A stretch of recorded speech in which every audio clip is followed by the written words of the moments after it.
गडकरी ने सुझाया पराली का कैसा उपाय। पराली बेहद उपयोगी कैसे हो सकती है। दिल्ली में एक और प्रॉब्लम है, पंजाब और हरियाणा दोनों में जो पराली जलाई जाती है। अभी देश में 26 ऐसे यूनिट्स हैं जो ऑलरेडी पराली से बायो सीएनजी और बायो एलएनजी बना रहे हैं। मेरा खुद का ट्रैक्टर पहला देश का मैंने सीएनजी पर कन्वर्ट किया, 1 लाख रुपए की बचत होती है। इसके बाद सबसे इम्पोर्टेंट है कि 135 फैक्ट्री प्रोसेस में है और ये पराली अब शॉर्टेज हो रहा है, इसका भाव 3000 रुपये टन हो गया। कहाँ पे हैं ये फैक्ट्रीज? ये हरियाणा, पंजाब, उत्तर प्रदेश। और आज मैं आपको बताना चाहता हूँ कि पराली जो फुकट में जलाते थे उसका भाव 3000 रुपये टन हो गया। पानीपत में इंडियन ऑयल पराली से 1 लाख लीटर इथेनॉल और 150 टन बायो बिटुमिन बना रहे। अब ये जो बिटुमिन है, हमारे देश में 80 लाख टन बिटुमिन टोटल लगता है। 50 lakh ton bitumen Indian refinery देती है और 30 लाख टन बिटुमिन हमको इंपोर्ट करते हैं।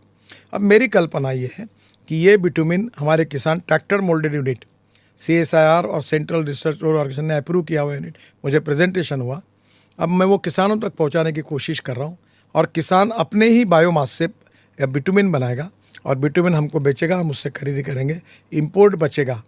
30 लाख टन बिटुमिन अगर हमारे देश का किसान देगा तो निश्चित रूप से देश के लिए भी बहुत अच्छा होगा, इन्वायरमेंट के लिए अच्छा होगा, किसान समृद्ध बनेगा। पर जिस स्मॉल एंड मार्जिनल फार्मर्स है वो कहाँ पराली को अपने ट्रैक्टर में डाल के यूनिट के पास लेके जाए? मतलब वो जो लास्ट माइल कनेक्टिविटी की बात होती है ना, वो नहीं हो पाता। जब पैसे मिलते तो सब करते हैं।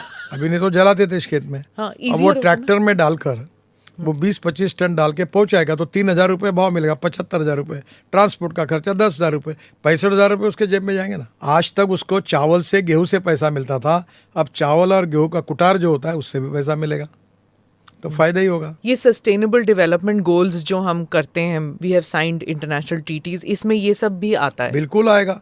देखो 2070 में जीरो इमिशन की बात प्रधानमंत्री जी ने की और करार किया है। अब हमें धीरे धीरे import substitute, cost effective, pollution free और इंडिजिनियस, इस पर विचार करना पड़ेगा। और इसलिए आने वाले समय में diversification of agriculture towards energy and power sector. आज मैं आपके स्टूडियो में आया हूँ, मेरे पास हाइड्रोजन कार है, आपको हाइड्रोजन कार में बैठ के आया हूँ। मैं फ्लेक्स इंजन की कार मेरे घर पर है। इलेक्ट्रिक का मैंने प्रचार किया, इतना प्रचार किया, इलेक्ट्रिक की बसें सब जगह आ रही, पूरा रिवोल्यूशन हुआ।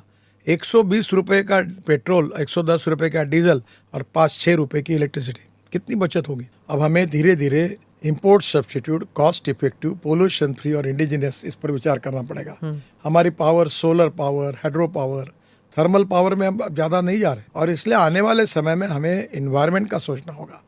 मैं मानता हूँ कि ecology and environment is very important. Ethics, economy, ecology and environment.